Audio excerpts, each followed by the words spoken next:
Ma'am, you need to step back now. The man in the orange vest spoke without meeting Amanda Lewis's eyes. His gloved hand rested on the doorframe of the little house she had called home all her life.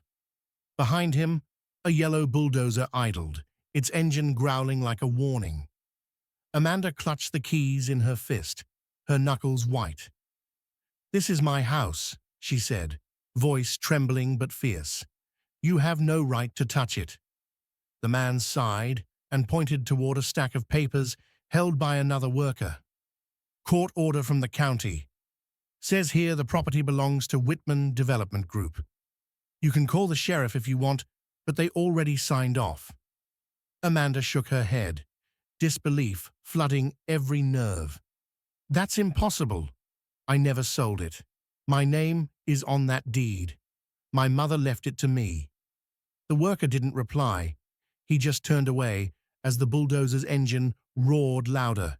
Gravel crunched beneath the steel tracks. Amanda ran toward the machine, pounding on its metal side. "Stop! My son's things are in there. You can't just—" Her words were swallowed by the noise. The driver didn't look down. He raised the blade, preparing to push through the porch railing. Then another voice cut through the chaos, sharp and commanding. "Shut it down!" The bulldozer stopped. The voice belonged to a tall man stepping out of a black SUV at the end of the driveway. Toro Whitman, the billionaire developer whose company had bought half of Ravenfield in the last year. He was dressed too well for the dust. Gray suit, polished boots, a smile like polished glass. "Ms. Lewis, I presume," he said, strolling toward her as if they were meeting at a business brunch. "I'm afraid there's been a misunderstanding. This property is part of a government redevelopment initiative. Green energy expansion, job creation, all that good stuff. I'm sure the notice reached you weeks ago." Amanda took a step forward, shaking with anger. "The only notice I got was a threat on my door that said vacate or be removed. And you call that government work?" Toro's smile didn't fade. "We follow every regulation, ma'am. You should speak with your lawyer." He turned to leave, but Amanda grabbed his sleeve. "I don't have a lawyer. I have a son and 2 jobs. You can't steal our home because you're rich enough to rewrite the law." The men nearby tensed, waiting for Toro's reaction. He simply pulled his arm free and brushed off imaginary dust. "You see, Ms. Lewis, property isn't stolen. It's transferred. Sometimes paperwork moves faster than people do." Then, almost kindly, he added, "If you move out quietly, I'll make sure you receive a relocation stipend." Amanda's voice broke. "You think you can buy my family's history with a check?" Her eyes glistened but didn't fall. Toro sighed, turned toward his foreman. "Finish the job. We're behind schedule." The engine roared again. Amanda stumbled backward as the porch splintered, the old wood cracking like bones. A photo frame fell from her hands. Her late mother smiling in the same doorway that was now turning to rubble. The crowd of workers averted their eyes. Even they couldn't bear to watch. When the last wall collapsed, Amanda stood frozen in the dust, holding the only thing she had saved, her son's backpack. A deputy approached her, awkward, hat in hand. "Ma'am, you need to clear the area. This is unsafe now." She looked up at him. "Unsafe? It was safe until you all came." He hesitated, muttered something about orders, and walked away. Minutes later, the black SUV rolled past her slowly. Toro lowered his window, his voice smooth as ever. "Change is painful, Miss Lewis, but necessary. Ravenfield's future will thank me." Amanda didn't move. She just whispered, "You'll answer for this."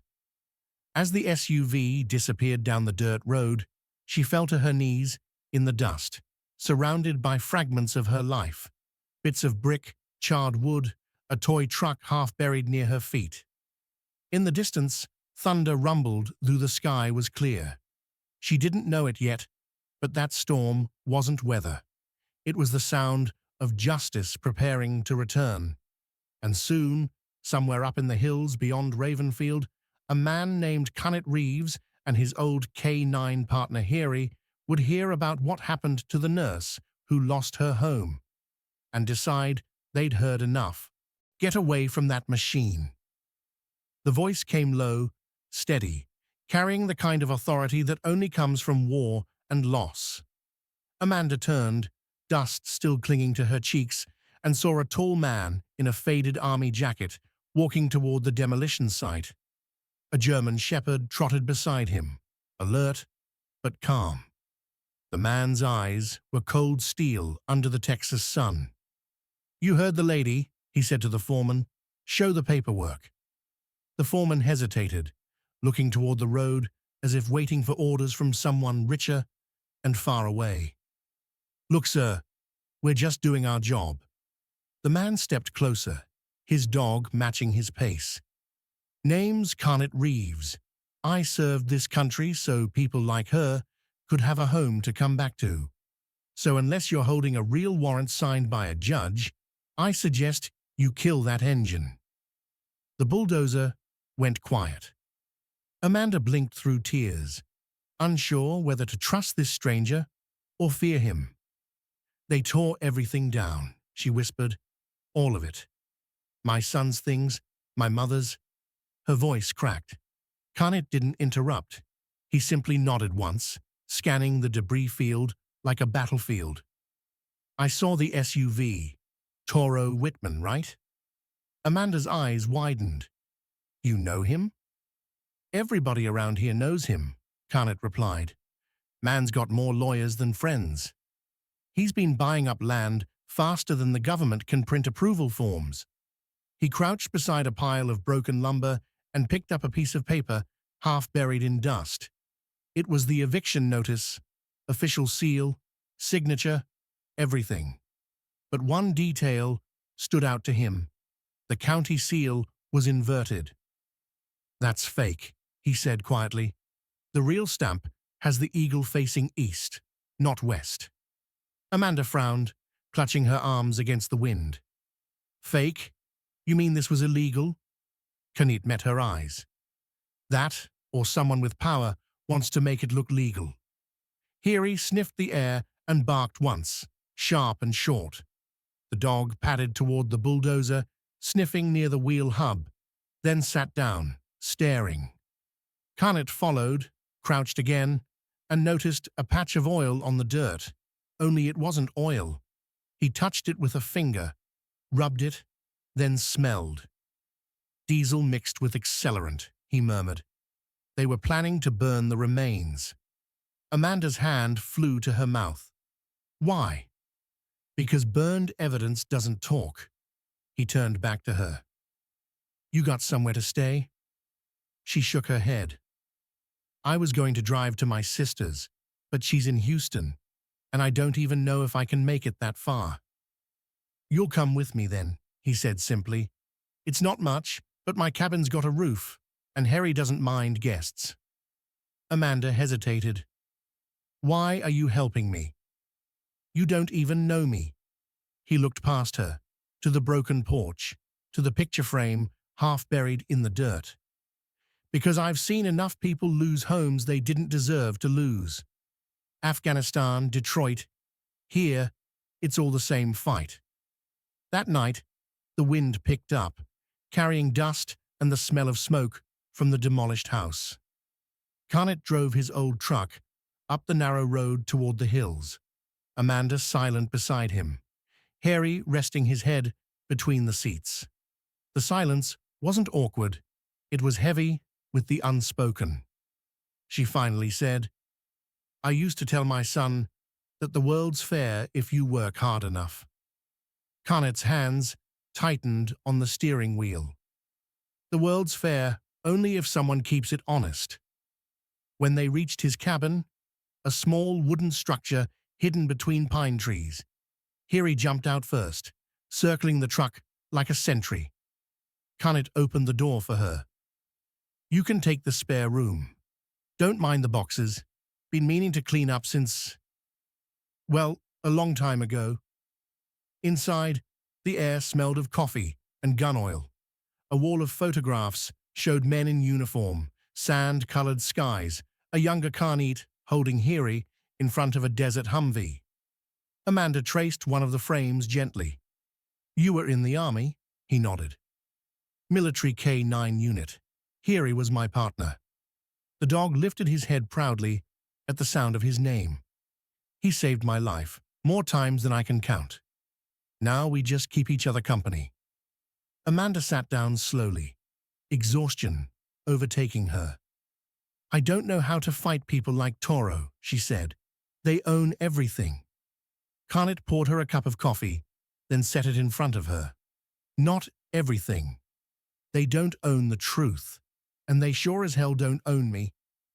Outside, thunder rolled again. Hiri stood by the window, ears perked, eyes fixed on the road, winding down to the valley. Somewhere out there, in the darkness, men like Toro were already planning their next move. Khanit watched the faint headlights far away and said, almost to himself, we'll find out who's behind this. And when we do, we'll make them wish they'd never touched your land. Amanda didn't reply, but in that moment, for the first time since her world fell apart, she felt something flicker inside her, something fragile yet fierce. Hope. The next morning broke cold and grey over Ravenfield.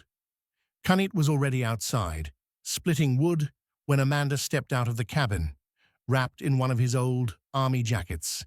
The smell of coffee and pine filled the air. You didn't sleep, she said quietly. Didn't need to, Khanit replied, setting another log on the stump. I made some calls last night, to people who still owe me favors. He nodded toward the old laptop sitting on the porch table. Your eviction notice? It was filed through a shell company called Redwood Energy Partners. Guess who owns it? Amanda hesitated. Toro Whitman. Exactly, Khanit said, swinging the axe clean through the log. And he didn't file it himself. The paperwork came from the mayor's office. Someone high up is greasing the gears. Amanda leaned against the railing, rubbing her arms. So what now? You think we can prove it? Khanit met her eyes. We can if we find the original land records. Every transfer, every stamp, it all leaves a trail. He pulled a folded map from his pocket and laid it across the table. Toro's development projects all tie back to one site, the old freight depot near the rail line. Place has been fenced off for years, supposedly condemned. But I've seen lights there at night, trucks coming in, leaving empty. Hiri let out a low growl, as if sensing the tension. We'll go tonight, Khanit said. I'll need your help. Amanda blinked, startled. My help? I'm not exactly built for breaking into places. He smirked slightly. You're a nurse. You know how to stay calm when things go wrong. That's more than half the job. That evening, the two drove down the narrow back road, leading toward the depot. The truck's headlights cut through the mist, illuminating rusted fences and warning signs. No trespassing. Government property. The irony wasn't lost on Amanda. Khanit parked behind an abandoned grain silo, killed the lights, and signaled Harry. The dog leapt out silently, sniffing the air before trotting toward a side gate. The padlock was new, too new for a place supposedly shut down a decade ago. Khanit picked it with a small military tool, and the gate creaked open. Inside, the depot stretched out like a graveyard of steel. Containers stacked 3 stories high, forklifts idle, windows blacked out. They moved between shadows, Khanit leading, Amanda clutching a flashlight wrapped in her sleeve to mute the glow. Over here, he whispered, pointing to a small office trailer, lit faintly from within. Through the window, they could see two men hunched over a table, one of them in a county uniform. "That's Deputy Harlan," Amanda whispered, shocked. "He was there when they took my house." Carnett took out his phone, switched to video mode. "Let's see what our friend Toro's paying for." They crept closer, voices growing clearer through the cracked glass. "Toro wants the paperwork burned tonight," one man said. "The FBI's been sniffing around the energy contracts." The other laughed. "Relax, we'll shred everything by midnight. No one's gonna miss a few acres in Ravenfield." Carnett's jaw clenched. He recorded every word. Suddenly, Harry stiffened, ears twitching. A flashlight beam swept across the containers. "Security!" Amanda hissed. They ducked behind a truck, just as a guard passed by. Here he stayed, frozen, silent, trained. When the guard turned away, Carnett whispered, "Time to go." They moved fast, slipping back through the gate and into the truck. As soon as they hit the road, Amanda exhaled shakily. "You got it all?" "Every word," Carnett said, checking the recording. "And tomorrow, a reporter named Laura Jensen is going to hear it." Back at the cabin, Laura arrived before dawn. She was a sharp-eyed journalist from the Ravenfield Times, one of the few not on Toro's payroll. Carnett handed her the phone. She listened in silence, then looked up, face pale. "If this is real, you've just uncovered a land fraud ring tied to 3 counties. But you realize what this means. Toro won't let this slide." Amanda's voice trembled. "He already took everything from me. What else can he take?" Laura looked at her, then at Carnett. "Your safety. And maybe his." That night, as Laura drove away with the evidence, the hills fell silent. Then came the gunshot. Carnett burst out of the cabin, Harry barking furiously, and saw the flicker of taillights disappearing down the road. A bullet hole smoked on the cabin wall. Amanda screamed, dropping to the ground. Carnett pulled her behind cover, scanning the ridge. "They found us," he growled. Harry barked once, ready to run. Carnett's eyes hardened. "They want a war." They just started one. The night after the attack, Ravenfield was no longer quiet. Police scanners buzzed with reports of gunfire near the northern ridge, but by the time they arrived, Carnett and Amanda were gone. The cabin stood empty, except for a bullet hole in the wall and Harry's paw prints in the mud. They had moved to an abandoned ranger station, higher up the hill, where the signal was weak, but the view covered half the valley, and Toro Whitman's construction site glimmered like a scar of light below. Amanda paced the small room, clutching a blanket around her shoulders. Laura hasn't answered her phone. What if they— "She's alive," Carnett interrupted, his voice calm but tight. "She got out before they came. If she's smart, and she is, she'll go public by morning." He checked the rifle resting against the window frame, then looked down at Harry, lying silently but alert. "We just have to hold until the truth spreads." When dawn finally broke, the first call came. Not from Laura, but from a federal agent. "This is Special Agent Ramirez, FBI. We've received evidence tied to property fraud and official corruption in Ravenfield. Are you the source?" Carnett's eyes narrowed. "I am." "Then you need to stay put," the agent said. "We're moving in on Toro Whitman's offices within the hour." Amanda pressed a hand over her mouth, tears of relief welling up. But before they could speak again, a deep rumble shook the ground. Carnett turned to the window. A line of black SUVs climbing the dirt road toward them. "They're not FBI," he said. "Get down." The first SUV skidded to a stop outside. Men with assault rifles fanned out, firing into the cabin. Glass shattered. Harry lunged to the door, barking like thunder. Carnett grabbed Amanda's arm, pulled her toward the back exit. Go! Through the trees. They ran through the pine forest, bullets splintering bark around them. Heary darted beside them, silent now, focused. Garnet fired twice behind him, dropping one of the attackers. The others hesitated, long enough for him and Amanda to reach the rocky ledge overlooking the valley. "We're trapped," Amanda gasped. "No," Garnet said, pointing to a service tunnel leading down the hill. "Old mine shaft. Go." Inside the tunnel, it was cold and dark. Amanda stumbled on loose gravel, breathing hard. "Why are they doing this?" "It's just land," Garnet's voice echoed from ahead. "It's not just land. It's a pipeline route worth billions. Toro's been bribing officials to clear out anyone in the way.